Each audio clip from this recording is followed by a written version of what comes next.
One of the first and most important steps to becoming a UGC creator is to create a UGC or user-generated portfolio to showcase your work to brands when approaching or reaching out to them for potential paid partnerships. You need to be able to showcase your personality and show brands how you express yourself on camera as well as your video style. And in this UGC portfolio for beginners video, I'm going to go over what to include in a UGC portfolio as I cover what I believe are the 8 most important sections of a portfolio. In case you're new here, I'm Sarah. I help content creators, brands, and entrepreneurs create their digital influence by sharing different creation tips, tech tools, and gadgets to help you create your influence and workflows with ease. Having said that, let's get into this video. Creating your first UGC portfolio can be quite daunting, especially when you don't know what to include or how to come off professional to a brand. And after many iterations of my own UGC portfolio, I'm booking many more higher paying UGC campaigns and deals with my current portfolio, which I'll link in the description below for you to check out for yourself in case you need some extra inspiration. Section 1 is your first page, or the above the fold page, which basically means the top of the page you see before needing to scroll any further down on your portfolio. On your first page, you'll want to keep it as clean and basic as possible with only a few essential pieces. Here you'll include your name, subheading, so that's whether you're a UGC creator and or an influencer, etc. A clean and clear photo of yourself, as well as your social media links. When you're creating your portfolio with these social media icons, you will want to remember to actually hyperlink to those social platforms. This is something really simple that you can do on Canva. Now, the whole purpose of linking your social medias is to make it easy for the brand to find you online and see what other works you post online, and to also just catch an overall vibe of who you are. Section 2, your videos. In the second section of your portfolio, underneath the fold, I personally feel like going straight into your videos is such an important thing to do. Now, as I say in music, don't bore us, get to the chorus, and I like to think the same way with a UGC portfolio. You have to remember brands who are viewing plenty of portfolios daily want to quickly see what you can do for them, so this is a great place to get straight into it. There is no limit to how many videos you should have in a portfolio, but usually 5 to 10 is a great place to start. You can also categorize your videos by different pillars, whether it's wellness content, skincare, mindfulness, etc. And this will also showcase to brands what kind of niches you create content in best. If you are looking to work with brands for paid media ads, you will want to include these types of videos as some of your first videos. The way you can include such videos is by creating the following 2 types of videos, and that is testimonial/review videos. Now, this is where you share your experience or opinion or feedback about a product. And this video should be engaging and make people want to buy after watching your videos. You could be talking in real time to show how you express yourself in front of the camera. And the second type of video you want to create is a problem solution video. This is where you want to show that you are good at creating ads that will lead to conversion. These videos must have a hook, main body, and a call to action. Other videos to include in your portfolio include aesthetic videos. This is where you don't need to show your face, and instead you need to showcase the product in a creative way. You can play with the light and have fun with the edit. You can also create lifestyle videos, and this is where you could film a get ready with me or morning routine featuring a product. So for example, you filming a morning routine for a protein brand where you show your morning and how you create a smoothie with that protein powder. And also how to use videos. This is where you do a voiceover and explain how to use a product.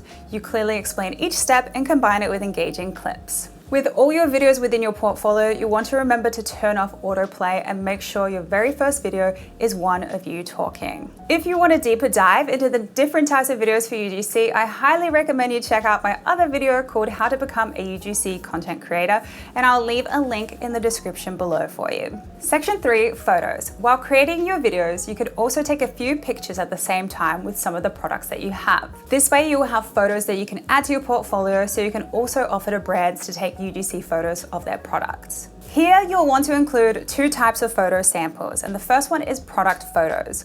Product photos and photography is when you take close-up shots of just the products.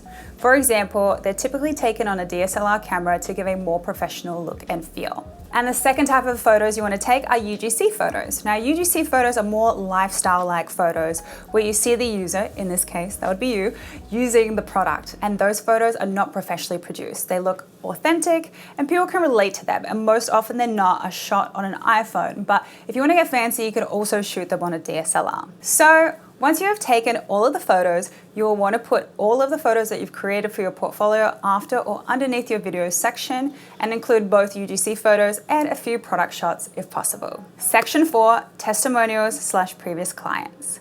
Now, when you have completed a number of paid UGC campaigns, it is definitely beneficial to include a few testimonials from previous clients/brands that you have worked with. This is done in the form of social proof and gives future brands an idea of what you are like to work with, as well as feedback on your work. Now, testimonials give off a sense of professionalism, trust, and reliability, which often makes brands and companies feel confident in choosing you as somebody who can help grow the brand in either brand awareness or conversions. I highly recommend you include at least 2, however, this will all be dependent on how many campaigns you've completed. And now, if you struggle to get any form of natural feedback or testimonial like assets within your correspondence with a brand, you can always just ask them if they would be willing to write a testimonial to help further grow your business. Now, if they are truly satisfied with the work, they really should have no troubles in doing so. Section 5, analytics. In this section of your portfolio, you can include analytics from the content and videos you've created in the past. Analytics can be found under the Analytics tab of whatever social media platform you are using to post your content, and this will most likely be on Instagram, TikTok, YouTube, or Twitter. By including these analytics in your portfolio, you'll gain even more credibility towards brands. It's also recommended and important to ask brands for analytics after you work with them to be able to create a section to include direct analytic from the brand's social media platforms or paid media ads. But this isn't always possible, as some brands won't even give that information out to you. Now, if this is the case, using your own can show the overall success of the assets you've created on your own profiles. Section 6, services and rates. In this section, you will want to include a breakdown of the services that you offer.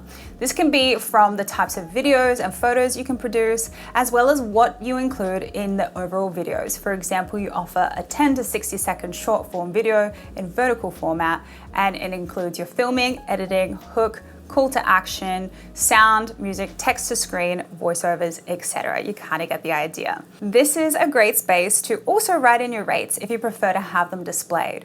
Now, I personally don't recommend, nor do I write my own rates in my portfolio, because it leaves more wiggle room for negotiation. For example, it would be crazy to charge a local mom and pop shop the same amount for content as you would a big well-known brand like Nike. You'd be simply selling yourself way too short.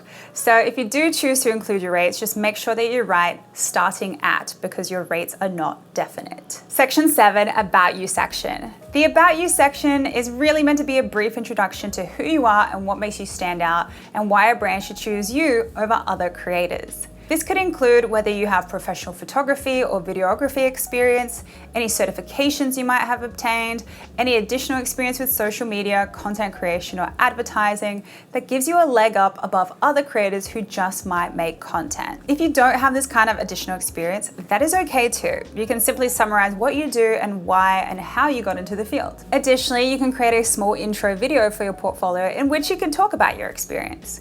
You'll want to make this video short and sweet and under a minute in length, as you need to be mindful of the people who are going through your portfolio and realize they are busy people. But this is also a great way to differentiate yourself from other creators. Section 8, Contact Information. The last section is the most important section, which is your contact information section. You need to make it easy for a brand to contact you, so be sure to leave an email that you check frequently. You can also create a Calendly link so that people can book discovery calls with you, and it is always good to go on discovery calls with potential clients because it saves everyone a lot of time instead of going back and forth with emails. So now that you know all the sections to your portfolio, here are a few do's and don'ts to be mindful of. Do make it easy to contact you, so write down your contact information at the beginning and end of your portfolio. Create a website and not a presentation in Canva. I can do a separate video about the technicalities of how to set up a portfolio in Canva. Just simply write the word tutorial in the comment section of this video so I can add it to my content creation calendar. Do keep your portfolio organized by dividing your portfolio into clear sections or categories, making it easy for brands to navigate and find what they're looking for. Do add the logos of brands that you've worked with once you've built up a big enough body of work. Do turn off autoplay on your video examples so that not all your videos play at the same time. Don't put aesthetic videos first in your portfolio. Make sure the first video brands can see is a voiceover video or a testimonial video so that brands can see right away how you express yourself. Don't write a too long paragraph about yourself because brands more than likely won't even read that section. So instead, maybe use bullet points where appropriate. Don't overload with content. Just avoid cluttering your portfolio with too much content. Just keep it focused and curated and make sure to showcase your best work. So there you have it, the 8 sections I believe to be the most important sections of your UGC portfolio.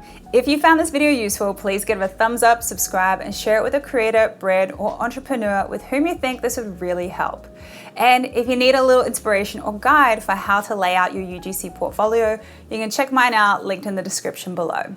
Thanks for watching, and I'll see you in the next video.